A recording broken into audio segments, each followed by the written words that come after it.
যখন মুয়ের মাঝে এভাবে দিবে না বৃষ্টির দিন এই জন্য আলমগীর বলতেছে সে কাবে চাউল ভাজ্যা বাংলাদেশে বৃষ্টি হইলে আমরা চাউল ভাজ্যা খাই এই জন্য সে চাউল ভাজ্যা খাইবে আলমগীরে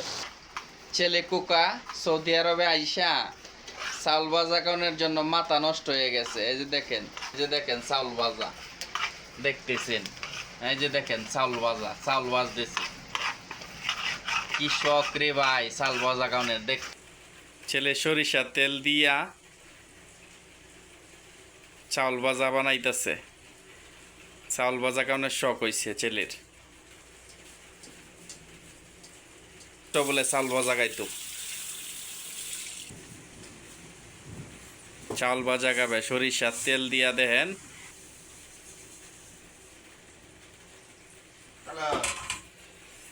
সরিষার তেল দিয়া মাখাইতেছে ছেলে চাউল ভাজা কালারটা গেছি দেখছো কাঁচাই দেখতে হবে কালারটা এটা খায় তো কালকে খায় আমারও খায় পরে কোনটা বানায় কিরম লাগে যে দেখেন চাউল ভাজা কয় 2 বছর ধরে বলে চাউল ভাজা খায় না কি কাজ দেখা বেটা দেখা কেউ আবার কমেন্টে বলবেন না দুটা চাল বাজার দিন খাই দিতে পারবো না সরি কিরম হয়েছে গাতলা দিন বলে চাউল ভাজা খাওয়ানোর মন চাইছে তার কি বুঝলেন মানুষে সৌদি আরব আয়া কত কিছু খায় নাকি রেস্টুরেন্টও গিয়া অনেক ধরনের উন্নত মানের খাবার খায় হ্যাঁ খায় সৌদি আরবে কয় চাউল ভাজা খাইবো কয় বাংলাদেশ আইসে 2 বছর হয়েছে চাউল ভাজা খায় না বলে এখন পর্যন্ত 2 বছর হয়েছে চাউল ভাজা খায় না আপনি মনে রাখবেন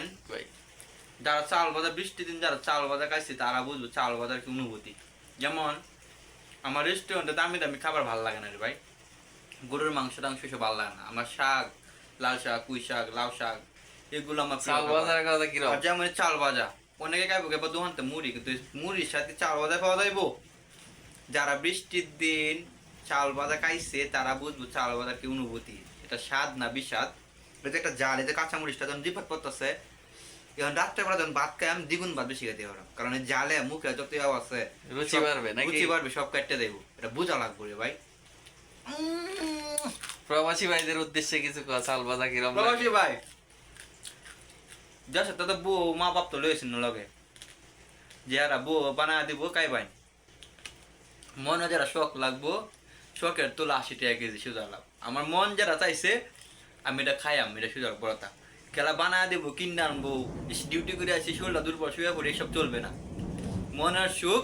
বড় সুখ মনের তৃপ্তি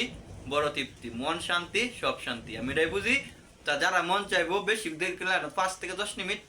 একটা লড়া অথবা টেক নেবেন চাউলের মাঝে একটু হালকা পানি দিবেন পানিতে একটু লবণ দিয়ে গুঁড়া দিবেন দিয়ে লাড়াতে থাকবেন তা নাহলে পুড়ে দেবো তারপর যখন লাল হয়ে যাবো তখন নামাবেন তারপর কাঁচা মরিচগুলো কুচি কুচি